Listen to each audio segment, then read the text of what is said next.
One young lady got married to a naval officer.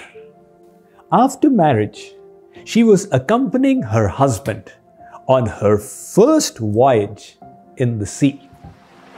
Unfortunately, the ship got caught in a terrible storm.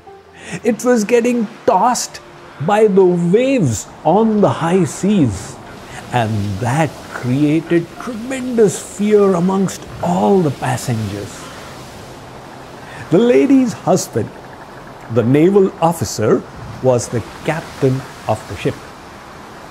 He was completely calm and peaceful. She was astonished at his equipoise and said, "My dear husband, when everybody is besieged by fear, how is it that you are able to attain such calm?" The husband took out his sword from the sheath and placed the naked blade on his wife's head. He said, "Darling, are you feeling scared?" The wife smiled. "Why should I feel scared? I have got the blade on your head. It can go through your skull. You are not scared." She said, "My dear husband, the sword is in your hands. You are my well-wisher.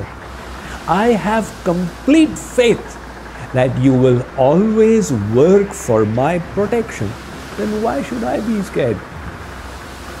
The husband said, "In the same way, I have complete faith that God is my well-wisher, and this ship is in His hands. He will always protect me. Whatever He does will be for my well-being."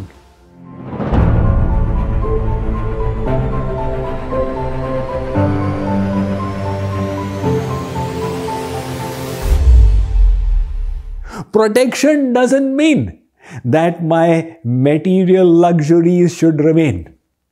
I have faith that He is my benefactor. So, the third point in surrender is exactly this. Anukulyasya sankalpaha pratikulyasya varjanam rakshishyati vishwaso.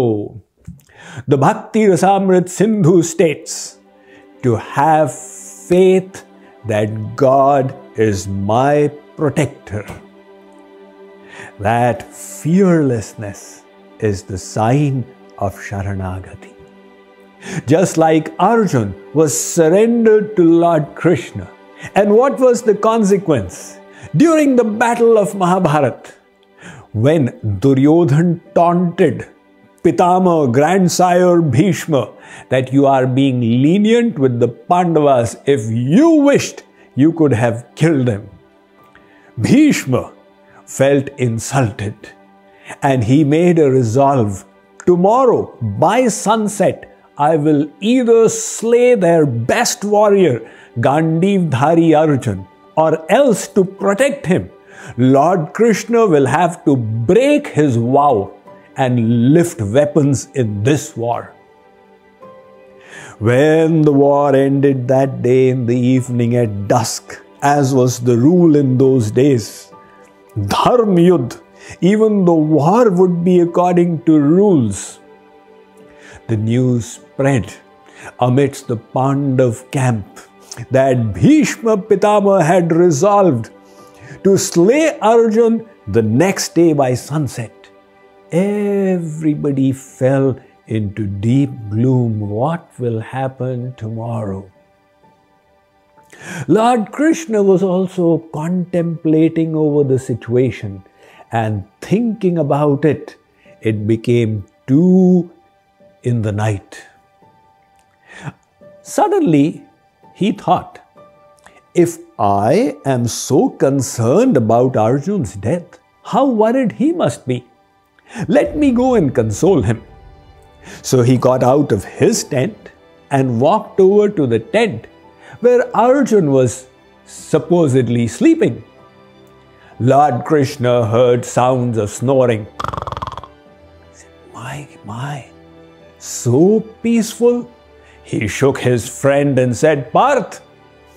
Arjun said, Maharaj, at this time in the night, what is the matter? Shri Krishna said, have you not heard of the resolve made by Bhishma? Arjun said, yes, Maharaj, I also received the WhatsApp message. Shri Krishna said, are you not concerned or worried about it? Arjun said, my Lord, for my protection, if you are so worried that till 2 in the morning you are unable to sleep, then why should I worry? Vyas bharose kumari ke sovat pav pasar. Let me do my best and have full faith He is taking care of me. Because ultimately that is all we can do. Strive to do the utmost in our actions. Even in the world, a father takes care of the child. If the child says, Father, will you give me bread tomorrow? The father will say, what is wrong with him? Does he doubt whether I'll feed him or not? Our scriptures say, Bhojanat chhadane chinta vritha kurvanti vaishnava yosau vishvambharo devo sabhaktan kimupekshate. That Lord is Vishwambhar. He is taking care of all the living beings in the world. You don't find elephants going hungry. These elephants are such big creatures. They eat enormous amounts. But God has ensured that they get what they need for their sustenance. You know, our ashram in India, in Odisha, is an elephant country. By the side is a forest reserve. And every once in a while, many times a year, the elephants walk in. They eat the cabbages and go away. That is when I came to study elephants from close quarters. And I understood so many interesting things. Firstly, God has given them tremendous memories. Why? Because their size makes them vulnerable. When they enter the village, people will start throwing things. But now people know that if I so much as throw a stone on the elephant, it will remember me for life.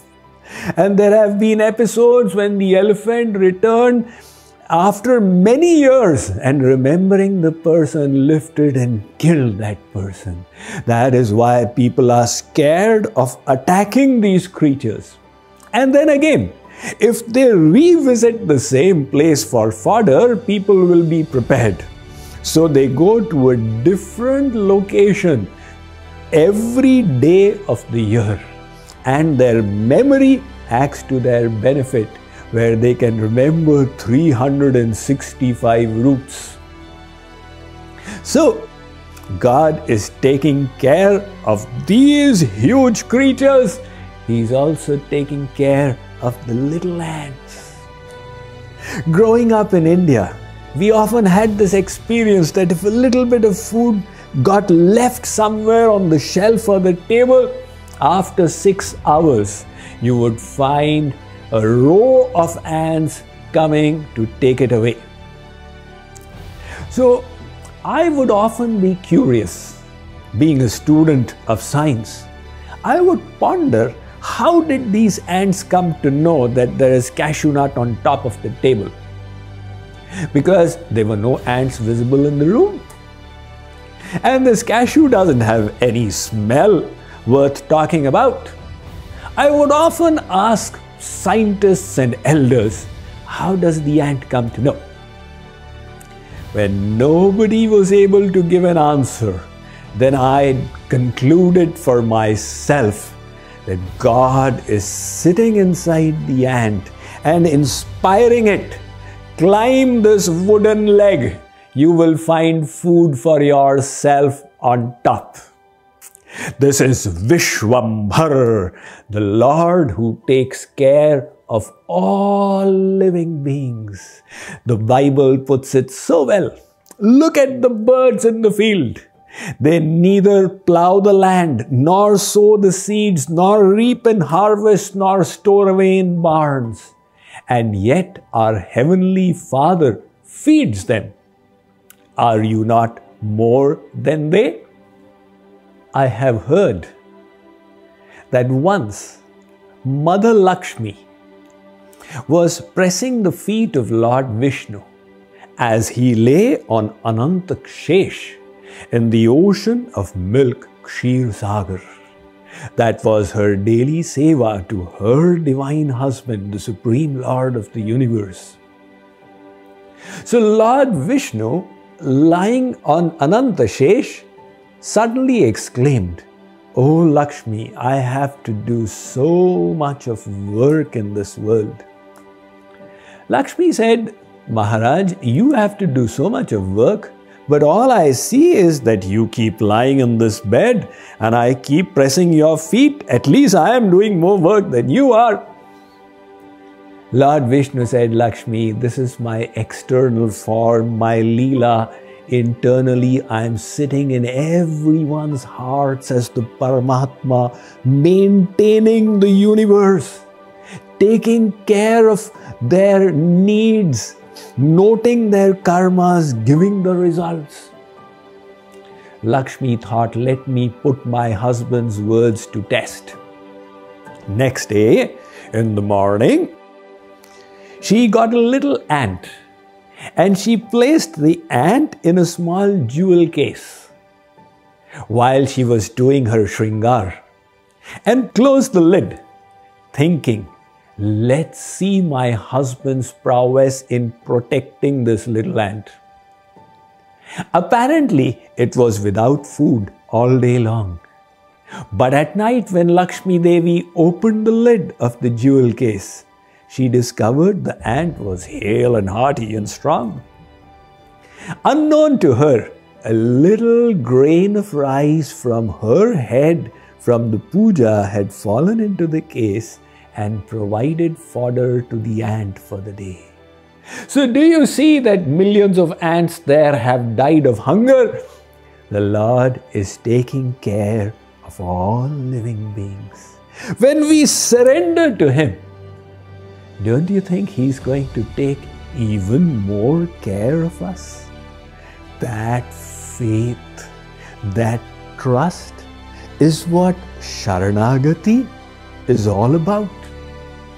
In the Bhagavad Gita, Lord Krishna says, Ananyas chintayanto mam ye janah paryupasate tesham nityabhiyuktanam yogakshemam vahamyam.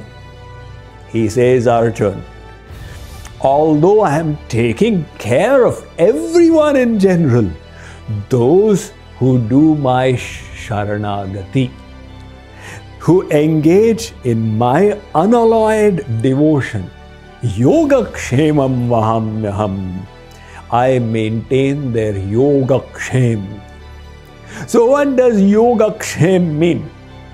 Yoga means whatever spiritual asset they need for success in sadhana, but they do not possess, I arrange for them to develop or receive it. And Kshem means what spiritual virtues they have acquired over lifetimes. I ensure that they are able to protect it. The extent to which we progress in our surrender, to that extent, this faith will keep growing. And to that extent, we will become fearless.